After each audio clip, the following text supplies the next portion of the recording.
Всем привет, дорогие друзья! У меня в руках находится новинка от компании Hisense, смартфон Hisense A9. Это телефон, который вызвал невероятный ажиотаж в Китае. Он бьет там все мыслимые и немыслимые рекорды продаж. Ну а в чем причина такого интереса не только в Китае, но и по всему миру к данному телефону? Давайте попробуем разобраться в ходе данного обзора. Сам телефон я пока отложу в сторону. Давайте посмотрим на упаковку и комплектацию. Поставляется он в такой вот небольшой коробке. Дата выпуска 21 мая 2022 года. Коробка очень экологичная, выполнена из картона практически без окраски. Внутри мы находим такую же экологичную китайскую инструкцию, выполненную на бумаге без красителя. Сам смартфон был упакован вместо пленки вот в такую вот кальку. Далее, раскрыв вот этот конверт, мы обнаруживаем, что в комплекте есть только кабель, скрепка и нету зарядки. Кабель здесь USB Type-C, и в самом факте отсутствия зарядки я не вижу абсолютно ничего хорошего. Далее выполним беглый внешний осмотр, после чего займемся изучением телефона, включив его. Размеры телефона составляют высоту 159 мм, в ширину 79,5 мм и в толщину 7,8 мм. Вес телефона составляет 183 грамма. На передней стороне расположен монохромный инк-панель диагональю 6,1 дюйма. В верхней части разговорный динамик и камера. С задней стороны расположен одинарный модуль камеры, выступающий с корпуса, и вспышка. Ниже надпись Life Reimagined, которую мы уже ранее видели на Hisense Touch. Внизу стилизованный логотип A9. На верхней грани разъем для наушников и микрофон шумоподавления. Правая сторона качелька громкости. Кнопка питания, совмещенная со сканером отпечатка пальца. Левая сторона лоток для сим-карты и кнопочка E-Ink. На нижней грани микрофон, порт USB Type-C и отверстие для динамика. Смартфон выполнен из пластика в модном нынче угловатом дизайне. С точки зрения материалов, качества изготовления никаких претензий к аппарату нет. Несмотря на то, что это пластик, материалы очень приятные, качество ощущается на тактильном уровне. Традиционно для Hisense качество на высоте. Задняя крышка выполнена с очень интересной фактурой материала. Как видите, она по виду и по ощущениям чем-то напоминает бумагу. Что касается цвета, есть два цвета. Есть вот такой вот темно-серый, есть еще зеленый вариант, но пока его в продаже не было. Он будет в продаже позже, пока его никто не видел. Так, смотрим лоток для сим-карты. У нас здесь комбинированный лоточек на 2 нано-сим-карты, и установка карт памяти не предусмотрена. В телефоне встроено 128 гигабайт памяти, видимо, производитель решил, что больше нам не нужно. Что касается размера, у меня вот под рукой есть A5, можете сравнить. Телефон ощутимо больше, экран у него тоже ощутимо больше. Сразу же можно сравнить белый цвет у A9 и A5. Как видите, живьем они практически неотличимы. Что же касается черного цвета, то живьем видно, что черный цвет у A9 ярче и насыщеннее, чем у A5. У A5 он более серый. Ну и для сравнения вид сзади. Данный телефон был предоставлен мне для съемки магазином The Chosen E-Reader Store на AliExpress.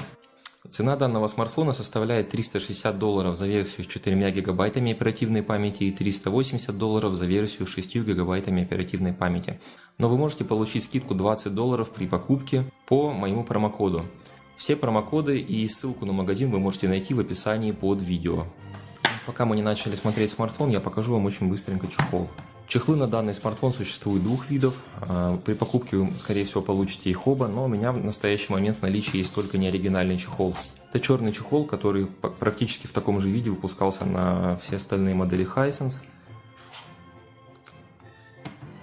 Одевается он туго и сидит тоже достаточно туго.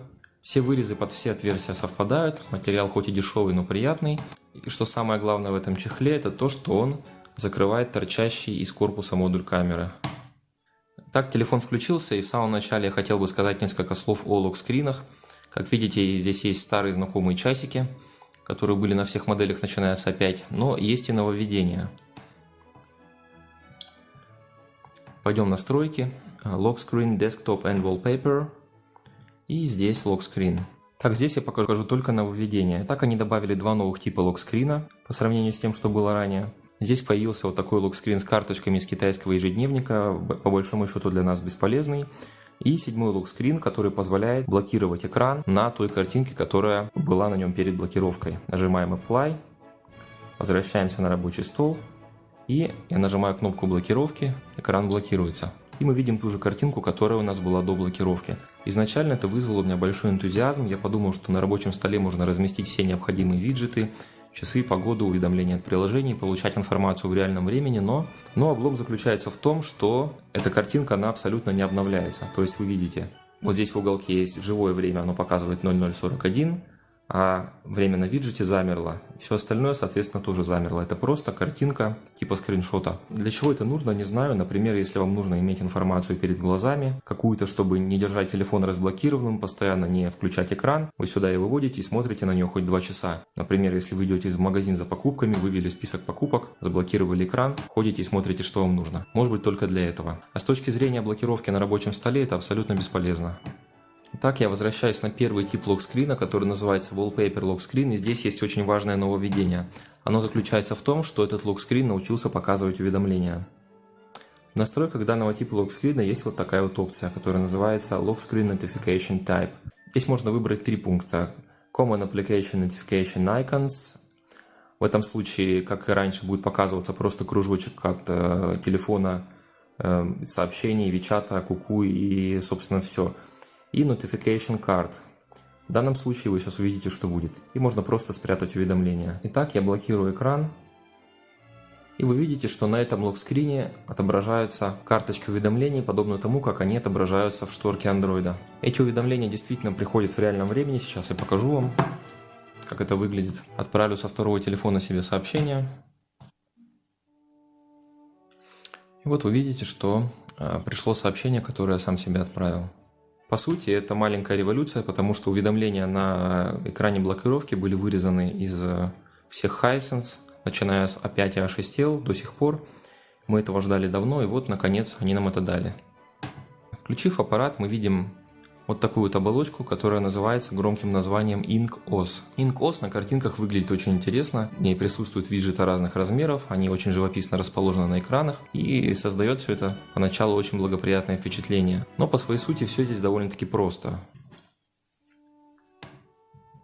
Сейчас на разницу в цвете не смотрите, у меня включена подсветка более теплая на A9. По сути, то, что Hisense назвали громким словосочетанием InkOS, ничем не отличается от оболочек, которые мы видели у A5, A5 Pro, A7 и их цветных версий. Это тот же самый рабочий стол, который производитель добавил большое количество различных по размеру функций виджетов. Если в предыдущих моделях телефонов был дополнительный лаунчер, который назывался Ink Launcher, он вызывался свайпом, здесь были большие понятные виджеты, то в случае с A9, я так понимаю, они решили совместить обычный рабочий стол с Ink Launcher, поэтому сделали большое количество информативных виджетов, но сам Ink Launcher здесь отсутствует, его выпилили.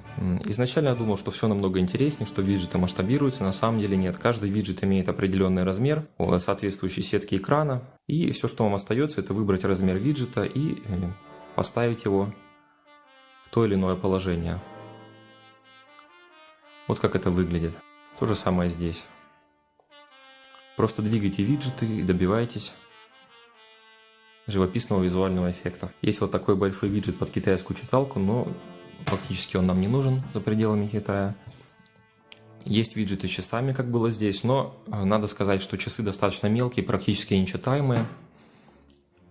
Есть виджеты календарей, погоды. Все это можно красиво, живописно расставить и пустые места заполнить значками. Что касается часов, то интересно то, что от 6 утра до 6 вечера циферблаты белые, от 6 вечера до 6 утра. От 6 вечера до 6 утра циферблаты черные.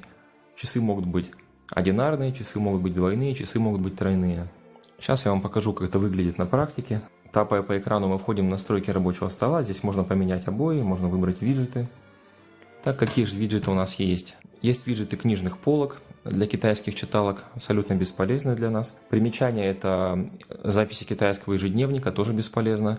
Есть вот такой виджет, который называется Clock In.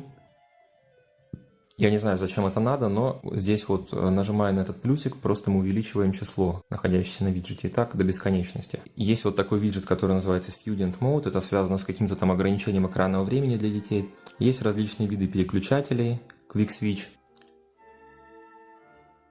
Добавив его, мы имеем перед глазами абсолютно все нужные переключатели. Можно включить Wi-Fi, Bluetooth, режим полета, геолокацию, режим энергосбережения, заблокировать и обновить экран, ну и так далее. Далее можно вывести на виджет любой контакт. Далее идут календари. Можно сделать крупное число сегодняшнее, можно сделать вот такой вот виджет календаря и календарь с запланированными событиями.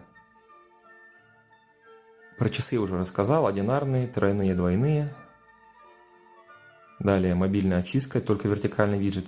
Поиск Байду. Desktop виджет — это различные варианты комбинации погоды. Можно 2 на 2, можно 4 на 2. Можно добавить вот такие вот часы. Можно добавить часы вот такие.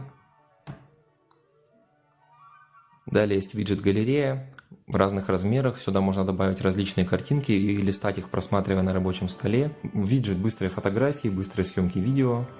Виджет музыкального плеера.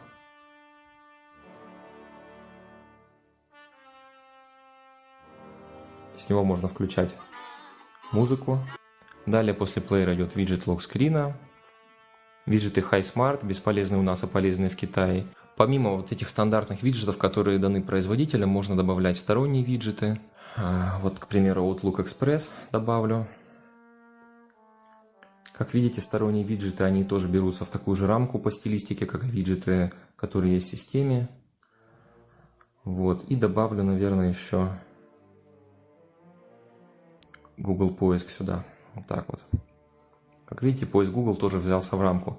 И здесь огромный минус, еще раз я хочу на нем сакцентироваться, эти виджеты все не масштабируются. То есть, если мне нужно, как там в обычном андроиде, растянуть виджет побольше, чтобы видеть больше строчек, все виджеты фиксированных размеров, и нам остается только их комбинировать, менять местами. При этом, листая рабочие столы, можно случайно попасть на календарь и листнуть виджет календаря, который листается прямо вот здесь вот на рабочем столе. Для любителей сторонних лаунчеров можно установить абсолютно любой сторонний лаунчер, но единственное но – сторонний лаунчер не будет оптимизирован под Ink, так как стандартный лаунчер InkOS. Давно замечено, что выпуская новую модель, компания Hisense обязательно портит что-то хорошее из того, что было ранее. И данный телефон не стал исключением. В данной модели компания Hisense испортила навигацию, а точнее жесты.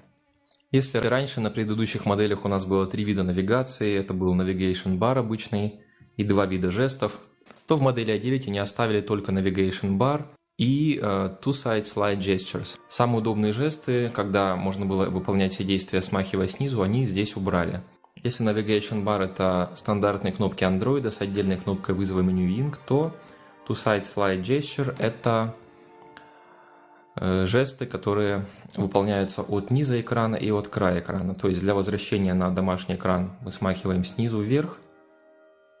Вот так.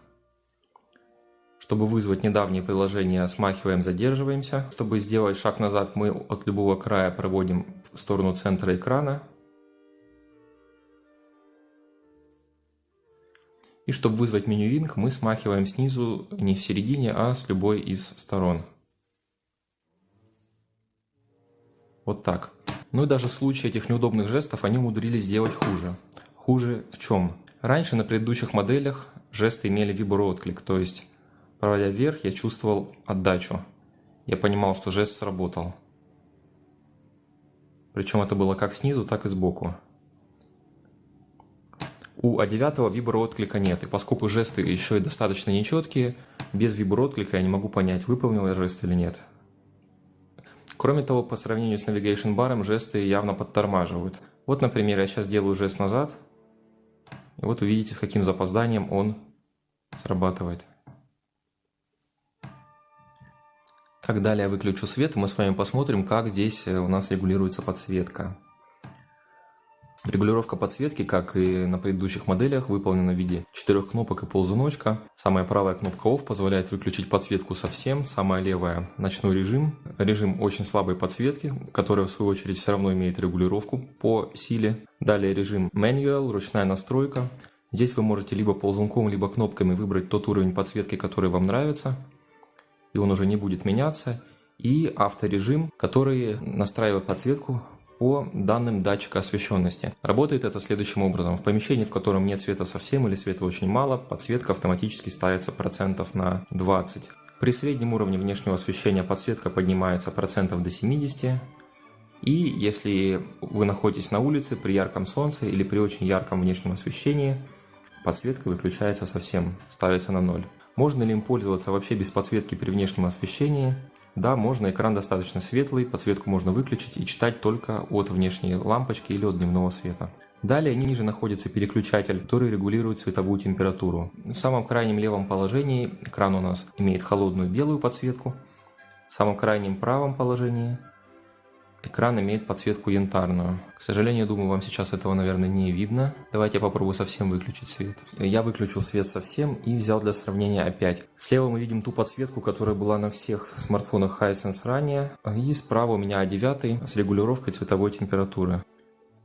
Как вы видите, даже в самом крайне левом положении все равно бело-голубая подсветка отличается от предыдущих моделей. У A5 она более зеленого оттенка, у A9 она более чистая, более бело-голубая.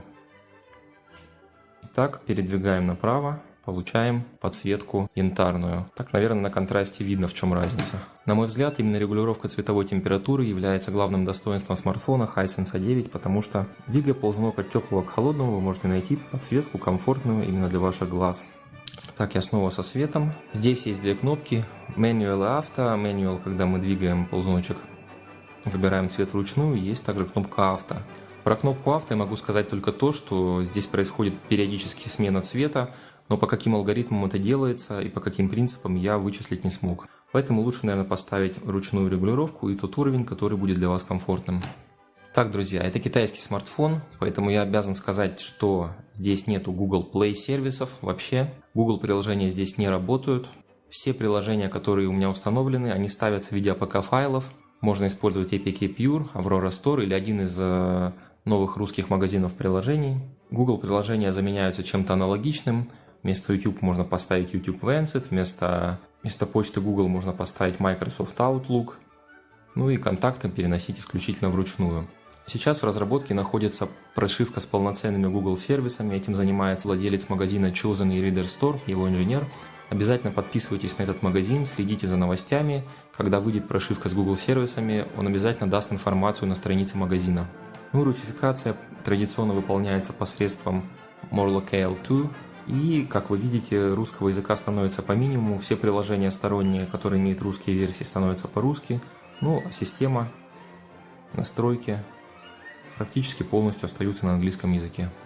Так, посмотрим технические характеристики. В настройках есть такой пункт About Phone. Система называется очень громко InkOS. Мы с вами уже поняли, что это всего лишь обычный рабочий стол с разноразмерными виджетами. Хранилище 128 гигабайт. Оперативная память 6 гигабайт, но бывает и 4. Процессор называется Qualcomm Snapdragon 662. Батарейка на 4000 мАч. Разрешение экрана 1648 на 824. Версия Android 11. Ну, собственно, вот и все. Но тут остается только добавить, что из 128 гигов система занимает фантастические 26,32 гигабайта. Ну что же, далее запускаем Google Chrome и смотрим дальнейшие настройки E-Ink. Ниже регулировки подсветки есть 4 кнопки режимов отображения. Здесь ничего нового не произошло, но я все равно напомню, как это работает. Режим Clear дает нам самую идеальную картинку, но при этом при каждом движении, при каждом изменении у нас происходит жесткая перерисовка. Но картинка при этом самая красивая. Далее режимы Balanced, Smooth и Speed. Это картинка уже худшего качества. Эти режимы отличаются скоростью перерисовки и количеством оставляемой грязи. Соответственно, Balanced — это наиболее медленный после клира режим. Ну и грязи остается наименьшее количество. Smooth — это золотая середина. Он достаточно быстрый и достаточно читабельный. И Speed дает уже абсолютно быструю скорость перерисовки, но при этом количество грязи и качество изображения уже оставляет желать лучшего. Здесь хочется сказать, что в случае необходимости можно перерисовать изображение очень быстро кнопкой E-Ink, вот так вот. И здесь хочется показать очень полезную настройку, которая есть в настройках E-Ink. Называется она Dynamic Refresh. При ее включении, когда вы листаете страницу, которая была в Clear Mode, она становится либо Balanced, либо Smooth по выбору. Ну, пусть будет Balanced. Как это работает? Это работает так. Вот у нас Clear Mode. Начинаете листать и становится Balanced Mode. Видите, жесткой перерисовки нет, все двигается. Дальше вы останавливаете свое листание, и картинка снова становится clear, правда с некоторым запозданием. Это достаточно удобная функция, она была на Hisense Touch, точно помню, и она очень помогает смотреть веб-страницы в надлежащем качестве. Дальше мы, наверное, посмотрим навигатор. Яндекс. Навигация – это одна из тех функций, которая очень удобна на данном экране, потому что он не бликует на солнце в машине. С этого экрана карта очень читабельна. Единственный минус, конечно, отсутствие цвета не позволяет понять, где у нас пробки. Так, и тут я хочу показать настройку изображения. Нажав вот на эту стрелочку, мы попадаем в меню, в котором регулируется контраст, черные и белые цвета. И это происходит индивидуально для каждого приложения. То есть, если вы настраиваете в данном случае контраст максимально, черные или белые убираете или добавляете, получаете вот такое вот изображение, яркое, насыщенное. И это происходит только для этого приложения. Если вы выйдете на рабочий стол или запустите другое приложение любое, здесь уже настройки изображения, контраст, черные и белые цвета будут другими, можно настраивать их для этого приложения отдельно. Что же касается навигации, телефон поддерживает GPS, GLONASS и Beidou, никаких проблем с навигацией я не испытывал. Как, впрочем, и с 4G, несмотря на то, что бенды здесь китайские, 4G у меня стабильно улавливал МТС везде, где бы я ни был. Далее посмотрим чтение, запускаем FB Reader. Я хочу сказать, что с точки зрения чтения этот смартфон практически идеален, потому что подсветку можно отрегулировать абсолютно комфортно. Можно сделать цвет подсветки максимально приближенный к цвету листа бумаги. Экран очень контрастный, все буквы видно просто превосходно. Если сравнить с тем же A6, я думаю, вам видно, что экран у A9 контрастнее и большее разрешение также заметно. Шрифты более плавные, точек пикселей у A9 не видно. Сам размер экрана также более удобен для чтения, чем размер экрана A6 или того же A5. Так, далее посмотрим немножко видео. Итак, светлые фильмы, светлое видео можно смотреть достаточно комфортно, несмотря на то, что остаются следы от перерисовки изображений. Я смотрю видео в Smooth Mode, потому что в данном режиме количество остаточных изображений и скорость наиболее сбалансированы.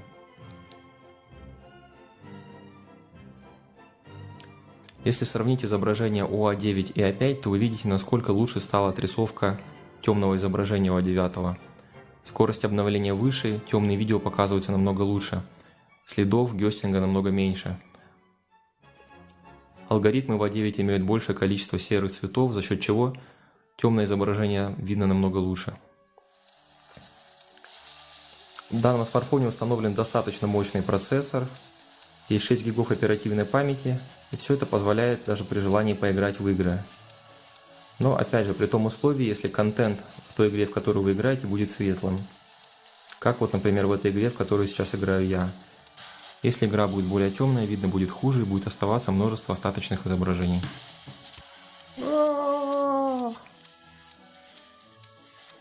Так, далее музыка. И традиционно для инк-устройств Hisense в данной модели есть аудиочип. При включении наушников у нас появляется возможность включить Hi-Fi режим. Вот он. С точки зрения звука этот телефон абсолютно аналогичен Hisense Touch. Здесь можно включить либо Hi-Fi режим, либо включить эквалайзер. При этом Hi-Fi будет выключен. Здесь уже настраиваются частоты по вашему вкусу.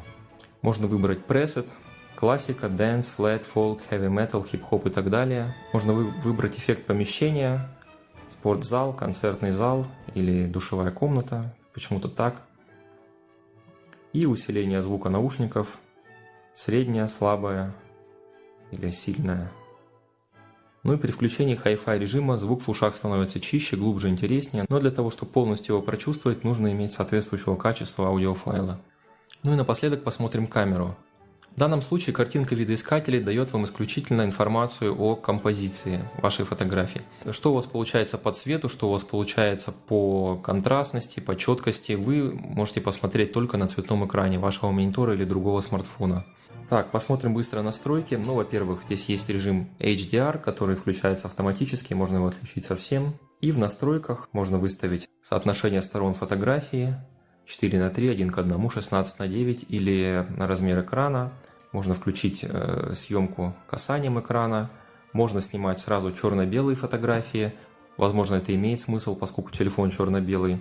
Далее идут водяные знаки, Hisense и штамп времени. Максимальный размер видео Full HD 1080. Далее смотрим примеры фотографий видео, и о качестве фотографий можете судить сами. Также я оставлю в описании ссылку на мой Яндекс.Диск, где вы сможете посмотреть эти фотографии в натуральном размере. На эту камеру можно снять хорошее фото, но в целом качество фотографий среднее. Если сравнивать с А7, то данный телефон не сделал ни одного шага вперед.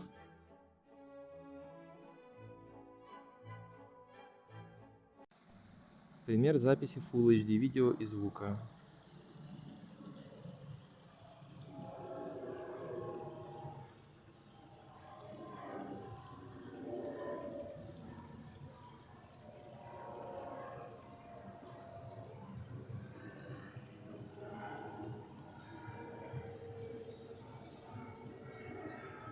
Ну, напоследок я хочу вам рассказать об автономности этого устройства. В моем режиме использования полной зарядки батареи хватает на почти 16 часов работы экрана, на 115 часов в режиме ожидания и на 54 часа в режиме смешанного использования. Недавно возник вопрос, а что же такое работа экрана в случае экрана Ying, когда статическое изображение не должно расходовать батарею совсем. В данном случае работа экрана считается состояние телефона, когда он разблокирован. То есть при блокировке считается расход с выключенным экраном. Когда я разблокирую экран, я произвожу какие-то действия. Это время работы экрана. Как уже сказал, 16 часов в моем режиме. По большей части я на этом телефоне читал, я использовал его как навигатор, я общался в мессенджерах, смотрел интернет-страницы, ну и какое-то время использовал его как основной телефон, делал звонки. Что касается расхода батареи в приложениях, то данные такие. При чтении в FB Reader телефон расходует примерно от 4 до 5,5% в час. Просмотр интернет-страниц в Google Chrome в среднем отнимает 12% в час. Навигация в Яндекс.Навигаторе отнимает примерно 14% в час. Просмотр видео в YouTube 16% в час. И согласно EcoBattery, емкость батареи составляет около 4000 мАч, что соответствует емкости, заявленной производителем. Ну и подводя итог всему вышесказанному, резюмирую, что же мы получаем, приобретая смартфон Hisense A9. Мы получаем, несомненно, очень качественный смартфон с Ying-экраном. На мой взгляд, у него оптимальный размер с точки зрения эргономики и удобства использования экрана. У него очень качественный экран с хорошим разрешением, с высокой скоростью обновления. И самое главное, с теплой подсветкой. У него есть абсолютно все функции смартфона, у него есть камера задняя, передняя, и в виде вишенки на торте у него есть Hi-Fi чип и вместительное хранилище на 128 гигабайт, позволяющее использовать его еще как аудиоплеер. Но из минусов можно отметить, что прошивка пока что сыровата, расход батареи больше, чем хотелось бы, ощущается подтормаживание интерфейса, особенно жестов, несмотря на 6 гигабайт оперативной памяти. Ну, я очень надеюсь, что все недостатки прошивки будут исправлены в ходе будущих обновлений. В итоге мы получаем действительно интересную модель, и по совокупности потребительских качеств данный аппарат вполне возможно назвать лучшим из одноэкранных смартфонов Hisense, выпущенных до настоящего времени. А у меня на этом все. Подписывайтесь на канал, ставьте лайки. Не забывайте о промокодах на скидку. Ссылка на магазин и промокоды в описании. Спасибо за внимание, будьте здоровы и до новых встреч!